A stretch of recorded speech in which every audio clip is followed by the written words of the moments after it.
రఘురామకృష్ణరాజు తెలివితేటల లేదా మేధస్సా లేకపోతే ఆయన దగ్గర అంత శక్తి ఉందో తెలియదు మనకు కూడా.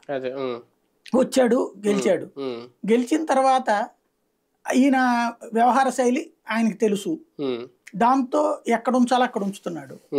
ఈయన పోస్టులు అడిగాడు, ఏది ఫ్లోర్ లీడర్ పోస్టులు కావాలి. జగన్ ప్రాంతీయ పార్టీలో పోస్టులు ఇస్తారా? సీటే ఇవ్వాల. మిగతా ఇప్పుడు తెలుగుదేశం జనసేన మరి పోస్టులు ఇచ్చేస్తారా అవతలోళ్ళు? సీట్ ఇచ్చి నువ్వు ఎంపీకి గెలిచాక నాకు ఆ ఫ్లోర్ లీడర్ ఇయ్యి, నాకు ఈ ఫ్లోర్ లీడర్ ఇయ్యి, పార్లమెంటరీ నాయకుడు ఇయ్యి, లోక్సభ నాయకుడి ఇవన్నీ పోనీ అది పార్టీ కోసం ఏమైనా పనిచేస్తాడు ఆయన? ఆయన ల్యాబిస్టు, తన ల్యాబింగ్ పనికి వస్తాను ఆయన. జగన్కి తన ల్యాబింగ్ తనకు కావాలి కానీ, తన మాటినేవాడు ల్యాబింగ్ కావాలి కానీ, ఇట్లాంటి ఫర్ ఎగ్జాంపుల్ ఈయనే పెట్టుకున్నాడు అనుకుందాం. అక్కడ ఇవాళ మిథున్ రెడ్డి ఎవరి దగ్గర నోరు విప్పుతాడు వైసీపీ గురించి? ఒక్క ముక్కన్న బయటకు వస్తా అతను ఏమేమి ల్యాబింగ్ చేశాడన్నది.